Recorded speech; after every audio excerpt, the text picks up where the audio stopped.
உலகமெங்கும் வாழ்ந்து கொண்டிருக்கும் அம்மன் ஆன்மீக நேயர்கள், ஜோதிட அன்பர்கள், நேயர்கள் அனைவருக்கும் அன்பான வணக்கங்கள். நான் உங்கள் வாழ்க வளமுடன் ஜோதிடர் ஸ்ரீ குரு சுந்தர வடிவேல். இந்த மாதம், அதாவது மே மாதத்திற்கான பலாபலன்கள் எப்படி இருக்குது, என்னென்ன விஷயங்கள் செய்யலாம், செய்யக்கூடாது, என்ன மாதிரி வழிபாடுகள் உகந்ததாக இருக்கும், நட்சத்திரங்களுக்கெல்லாம் என்னென்ன பலன்கள் இருக்குது, உங்களுடைய பிறப்பு நட்சத்திரத்துக்கு என்னென்ன பலன்கள் இருக்குது அப்படிங்கிறதை பற்றிய ஒரு முழுமையான வீடியோ அப்படிங்கிறது பார்க்க போறோம். அந்த வகையில பாத்தீங்க அப்படின்னு கேட்டீங்கன்னாக்க, இந்த மே மாதத்துல பாத்தீங்கன்னா 2 விதமான கிரக பெயர்ச்சிகள் இருக்குது. முதல் பெயர்ச்சி அப்படின்னு எடுத்துக்கிட்டோம் அப்படின்னா, எல்லாரும் எதிர்பார்க்கக்கூடிய குரு பெயர்ச்சி. குரு வந்தால் கோடி நன்மை, குரு பார்த்தாலும் கோடி நன்மை. அப்ப இந்த குரு பெயர்ச்சி அப்படிங்கிறது எல்லாரும் எதிர்பார்க்கக்கூடிய ஒரு அற்புதமான பெயர்ச்சி. அடுத்து இரண்டாவதாக பார்த்தோம் அப்படின்னா, ராகு கேதுக்களோட பெயர்ச்சி. ராகு கேதுக்கள் அப்படிங்கிறது வாழ்க்கையில நம்ம வாங்கி வந்த வரம் எப்படி இருக்குது, கர்ம பலன்கள் எந்தெந்த விஷயத்த இப்ப செயல்படுத்த போகுது இந்த வருடத்துல அப்படிங்கிறதை பற்றி ஒரு முழுமையான விஷயம் அப்படிங்கிறதை நீங்க தெரிந்து கொள்ளலாம். அந்த வகையில இந்த 2 கிரக பெயர்ச்சிகளோடு மட்டுமல்லாது, மாதக்கோள்களா இருக்கக்கூடிய சூரியன் மற்றும் புதன், சுக்கிரன் அவங்கள இருக்கக்கூடிய ஸ்தான பலன்களை வைத்து இந்த மாதம் ஒவ்வொரு ராசிக்கும் எப்படி இருக்கும், என்ன செய்யலாம் அப்படிங்கிறதை பற்றிய ஒரு முழுமையான ஒரு விஷயத்த கடைசி வரையும் பாருங்க. உங்க ராசிக்கு எப்படி இருக்கு அப்படிங்கிறத பார்ப்போம்.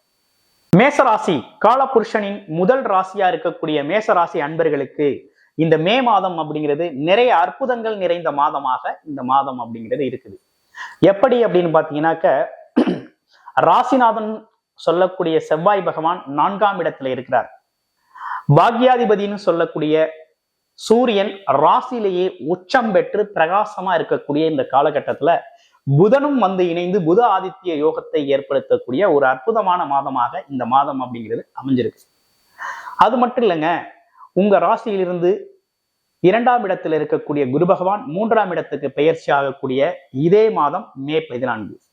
அது அடுத்து ராகு கேதுக்கள் அப்படின்னு சொல்லக்கூடிய 6, 12ஆம் இடங்கள்ல இருந்த ராகு கேதுக்கள் அப்படிங்கிறது பாத்தீங்கன்னாக்க மே 18ஆம் தேதி பெயர்ச்சி ஆயிடுறாங்க.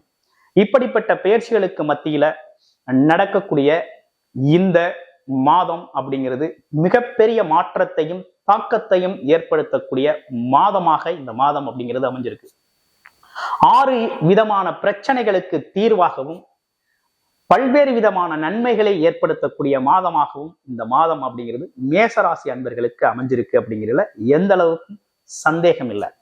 கடந்த காலங்களில் மேசராசி நேயர்களுக்கு என்னெல்லாம் நடந்தது, எப்படி இருந்தது அப்படின்னு பார்த்தோம் அப்படின்னா, மேசராசி அப்படின்னு எடுத்துக்கிட்டோம்னாலே தைரியம், தன்னம்பிக்கை, துணிச்சல், வேகம், விவேகம் அப்படிங்கிற ஒரு விஷயம் அளப்பரிய லெவல்ல இருக்கக்கூடிய ஒரு அமைப்பு. முன்ன வச்ச கால பின்ன வைக்கிறது இல்லை. அந்த மாதிரி ஒரு வேகமான பரிணாமம். கடைசி வரையும் என்னதான் நடக்கும் அப்படிங்கிறத ஒரு முடிவு தெரியாம நம்ம வர்றதில்லை. அந்த அளவுக்கு வைராக்கிய குணம் உடையவர்கள். அதே போல சுறுசுறுப்பு, ஆற்றல் அப்படிங்கிற ஒரு விஷயம் இயல்பாகவே உள்ளது. இப்படிப்பட்ட உங்களுக்கு ஒரு மைனஸா என்ன இருக்கு அப்படிங்கிறதையும் நம்ம தெரிஞ்சுக்கணும். என்னன்னா, அவசர குணம், சட்டுன்னு கோபப்படுறது, திடீர் கோபம், அது பல்வேறு விதமான வாய்ப்புகளை இழக்கிறது மாதிரி ஆயிரும். பல்வேறு விதமான உறவுகள்ல நமக்கு ஒரு கெட்ட பேரை வாங்கி கொடுத்தோம். அதனால அவசரப்பட்டு கோபம், திடீர் கோபம் அப்படிங்கிற ஒரு விஷயத்த கொஞ்சம் குறைச்சிக்கணும் அப்படிங்கிற ஒரு அமைப்பு அப்படிங்கிறது உண்டு. இப்படிப்பட்ட உங்களுக்கு நடந்த விஷயங்கள் என்ன அப்படின்னா, குரு பகவான் இவ்வளவு நாளா 2ஆம் இடத்துல இருந்து உங்களுக்கு பல்வேறு விதமான பாத்தீங்கன்னா தனலாபம் அப்படிங்கிற ஒரு விஷயத்த பாத்தீங்கன்னா குடும்பஸ்தானத்துல இருந்து குடும்பம் சம்பந்தப்பட்ட விஷயங்கள்ல இருக்கக்கூடிய இன்னல்களை சரி செஞ்சுக்கிட்டு இருந்தாரு. உங்களுடைய ராசிநாதன் சொல்லக்கூடிய செவ்வாய் பகவான் பாத்தீங்கன்னாக்க 4ஆம் இடத்துல போய் நீசகதி, அதாவது ராசிநாதன் நீசமடையக்கூடாது, அதே போல வக்ரம் வேற அடைஞ்சாரு. அப்ப கடந்த ஒரு 3-4 மாதங்களாகவே பார்த்தோம்னா நமக்கே உடல்நிலை சரியில்லை, ஒண்ணு மனநிலையும் சரியில்லை, மனதில் ஒரு குழப்பம் ஏற்பட்டு போச்சு. தன்னம்பிக்கை குறைபாடு ஏற்பட்டு போச்சு. உடல் ஆரோக்கியத்திற்காக மருத்துவ செலவு அப்படிங்கிறது ஏற்பட்டுச்சு. அம்மாவோட உடல் ஆரோக்கியம் பாதிக்கப்பட்டு போச்சு. இடம், வண்டி, வீடு, வாகனம் சம்பந்தப்பட்ட விஷயங்கள்ல பல்வேறு வகையான செலவுகள், ஆமா, வெட்டி செலவுகள், வீண் செலவுகள், அலைச்சல் திரிச்சல், தேவையில்லாத வீண் அலைச்சல்கள், ஒரு மாதிரி டென்ஷன், பிரஷர் அப்படிங்கிறது நமக்கு அதிகமாயிட்டு வந்துருச்சு. சரி, தொழில் மற்றும் வருமான வளர்ச்சிகள்லாம் நல்லா இருந்ததா அப்படின்னா, தொழில் அப்படிங்கிறது ஒரு சீரான அமைப்புல போய்கிட்டு இருந்தது. வேலை சார்ந்த அமைப்புகள் அப்படிங்கிறது பார்த்தீங்கன்னா பரவாயில்லை அப்படிங்கிறது மாதிரிதான் இருந்தது. ஆனா இருந்தாலும் இந்த காலகட்டத்துல உங்களுக்கே ஒரு டாமினேஷன் அப்படிங்கிற ஒரு விஷயம் கடந்த 3-4 மாதங்களா இருந்திருக்கு. அதுக்கு காரணம் உங்களோட ராசிநாதன் எதிர்கொள்ள முடியாத நிலையில இருந்த ஒரு சூழ்நிலை. அது மட்டும் இல்லாம 2 கூடிய சுக்கிரன் அப்படிங்கிறது 12ஆம் இடத்துல போயிட்டு என்ன ஆயிட்டாரு, உச்ச வக்கிரவமா வேற ஆயிட்டாரு. உச்ச வக்கிரவம் ஆனதுனால என்ன நடந்துச்சுன்னா, உங்களுக்கு இயல்பாகவே கிடைக்கக்கூடிய ஆதாயங்கள், உங்களுக்கு ஆசைகள், எண்ணங்கள் அப்படிலாம் பாத்தீங்கன்னா நடக்கிறது மாதிரி பக்கத்துல போயிட்டு நடக்காம போயிடுச்சு. ஆசைகள், எண்ணங்கள் நிராசையாக நின்று விட்ட விஷயங்களாகவும் இருக்குது. இப்படிப்பட்ட இந்த காலத்துல இப்படி வரக்கூடிய இந்த மே மாதம் அப்படிங்கிறது பல்வேறு விதமான மாற்றங்களை தருது. முதல் மாற்றம், உங்களுக்கு தைரியம், தன்னம்பிக்கை, துணிச்சல், ஒரு தெளிவு அப்படிங்கிற ஒரு விஷயத்த குரு பகவான் கொடுக்க போறாரு. அது மட்டும் இல்லாம முயற்சி அப்படிங்கிறது, எடுத்த முயற்சிகள்லாம் வெற்றி பெறக்கூடிய வகையில சுபத்தன்மையா அமையுது. கூட இருந்த உறவுகள், அண்ணன், தம்பி, அக்கா, தங்கை உறவுகள்ல இருந்த விரிசல்கள், கடந்த மாதங்கள்ல மனஸ்தாபங்கள்லாம் சில பேருக்கு கொஞ்சம் இருந்தது. கருத்து வேறுபாடுகள்லாம் இருந்தது இல்லையா, அதெல்லாம் அந்த காலத்துல சரியாகக்கூடிய ஒரு அமைப்பு. இணக்கம் அப்படிங்கிற ஒரு விஷயம் ஏற்படும். ஒற்றுமை அதிகரிக்கும். இடம் சம்பந்தப்பட்ட பிரச்சனைகளுக்கு ஒரு தீர்வாகும். ஆமா, அதே போல கம்யூனிகேஷன் லைன், அதாவது வியாபாரம் சார்ந்த துறைகள்ல இருக்கவங்களுக்கெல்லாம் நல்ல முன்னேற்றம் ஏற்படக்கூடிய காலகட்டமாக மாறி இருக்குது. மாற்றம் அடையுது. எப்ப அப்படின்னா மே 14ஆம் தேதிக்கு பிறகு. சரி, மே 8ஆம் தேதி புத ஆதித்யம் யோகம் ஏற்படுது. இந்த புத ஆதித்ய யோகம் தான் உங்களுக்கு பல்வேறு வகையில நன்மைகளை தரப்போகுது.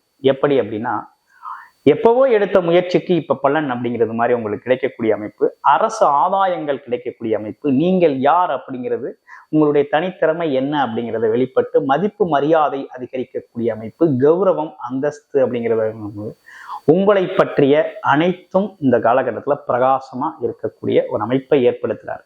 நுண்ணறிவு வேலை செய்யக்கூடிய அமைப்பு, அறிவு சார்ந்து இயங்கக்கூடிய ஒரு அமைப்பு அப்படிங்கிறது ஏற்படுது.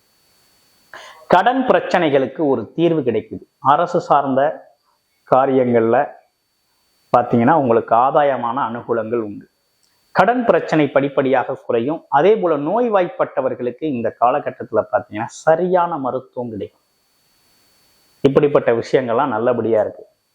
அடுத்து பாருங்க, டாக்குமெண்டேஷன், எழுத்து சம்பந்தப்பட்ட துறைகள், அதே போல வங்கித்துறையில பணியாற்றுறவங்க, இவங்களுக்கெல்லாம் பதவி உயர்வுகள் கிடைக்கக்கூடிய ஒரு அமைப்பு. பணி சார்ந்த பார்த்தீங்கன்னாக்க நிதி மற்றும் நிர்வாகத்துறையில வேலை பார்க்கக்கூடிய அனைவருக்குமே பார்த்தீங்கன்னா பாராட்டுக்கள், மதிப்பு மரியாதைகள், இடமாற்றங்கள், அது மட்டும் இல்லாம அவங்களோட உயர்வுக்கு தேவையான அனைத்து விஷயங்களும் நடக்கக்கூடிய ஒரு நல்ல மாதம் இந்த மாதம். அடுத்து குருவின் பார்வை அப்படின்னு எடுத்துக்கிட்டோம் அப்படின்னா நல்ல அற்புதமான பார்வை பலன் பெற்றிருக்கீங்க. ராசிக்கு 7ஆம் இடத்தையே பார்க்கிறார்.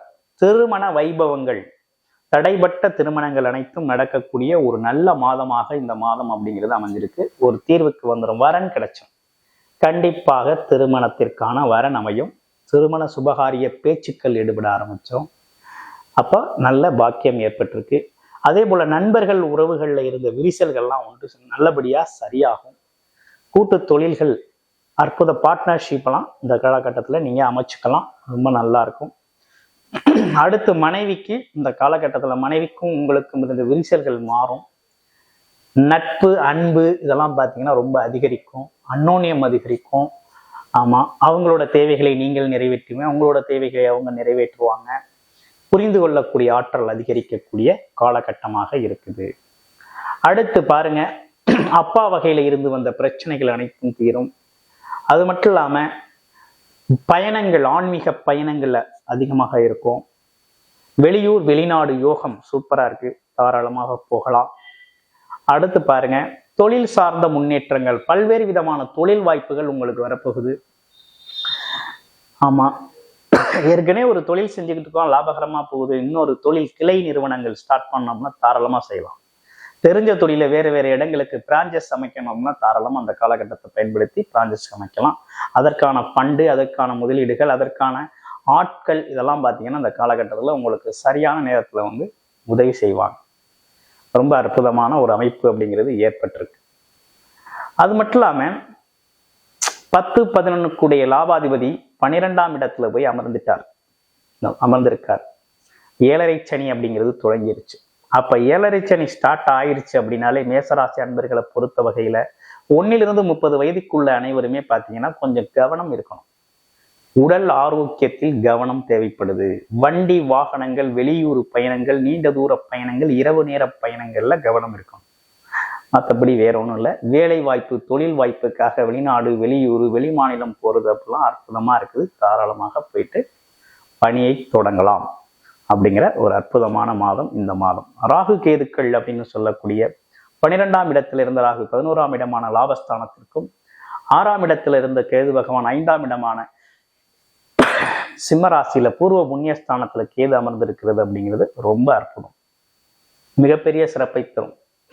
ஆமா, 1, 5, 9 இருக்கக்கூடிய கிரகங்கள் அப்படிங்கிறது உங்களுக்கு நன்மை செய்யக்கூடிய ஒரு அமைப்பை கொடுக்கும். அதுலேயும் கேது பகவான் அப்படிங்கிறவர் உங்களுக்கு 5ஆம் இடத்துல இருக்கிறது அப்படிங்கிறது பார்த்தீங்கன்னா இந்த காலகட்டத்தில் ஆன்மீக நாட்டங்கள், குலதெய்வ வழிபாடு விஷயங்கள்ல கொஞ்சம் அதிகம் பண்ணிக்கோங்க, இன்னும் பெட்டரா இருக்கும்.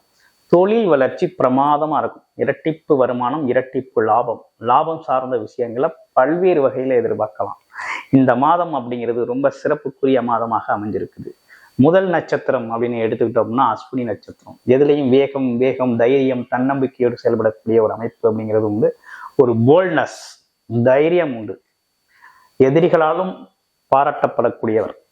சரி, ஓகே, உங்களுக்கு எப்படி இருக்கு இந்த காலகட்டத்துல அப்படின்னா, ஆழ்மன சிந்தனை, ரொம்ப நுட்பமாக சிந்திக்கக்கூடிய, நுண்ணறிவு அதிகரிக்கக்கூடிய காலகட்டம். அது மட்டும் இல்லாமல் உங்களோட தேவைகள் என்ன அப்படிங்கிறத தெளிவாக தெரிந்து அதற்கான முயற்சிகள் எடுக்கக்கூடிய காலகட்டமாக இந்த காலகட்டம் அமைஞ்சிருக்கு. அடுத்து பரணி நட்சத்திரம், கலகலப்பாக இருக்கக்கூடிய ஒரு அமைப்பு. அது மட்டும் இல்லாமல் ரசனைத்தன்மை அதிகமாக இருக்கக்கூடிய ஒரு அமைப்பு அப்படிங்கிறது உண்டு. உங்களுக்கு இந்த காலகட்டம் அப்படிங்கிறது திருமண சுபகாரியங்கள் நடந்தேறும். அது மட்டும் இல்லாமல் குடும்ப அமைப்புகளை உருவாகக்கூடிய ஒரு அமைப்பு. குடும்பத்தின் மகிழ்ச்சி, குடும்பத்தோட சுற்றுலா பயணங்கள் போறது, வெளிநாடு வெளியூர் பயணங்கள் செல்றது, அதே போல கூட்டு தொழில்கள் சம்பந்தப்பட்ட விஷயங்கள், ஒப்பந்தங்கள் செஞ்சுக்கிறது, இப்படி பல்வேறு விஷயங்களுக்கு ரொம்ப அற்புதமாக இருக்குது. கார்த்திகை நட்சத்திரம், அரசு வேலைவாய்ப்பை ட்ரை பண்ணிக்கிட்டு இருக்கக்கூடிய இளைஞர்களுக்கு அரசு வேலைவாய்ப்பு கிடைக்கக்கூடிய ஒரு அமைப்பு அப்படிங்கிறது அற்புதமாக இருக்குது. அரசு சார்ந்த காரியங்கள் அனைத்து நிலையும் அரசு கான்ட்ராக்டர்களுக்கு நல்ல லாபம் அப்படிங்கிற ஒரு விஷயம் இருக்கு. பதவி பட்டங்கள் தேடி வரக்கூடிய ஒரு அமைப்பு.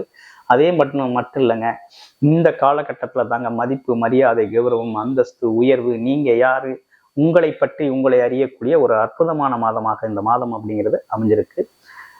நன்றி, வணக்கம், வாழ்த்துக்கள்.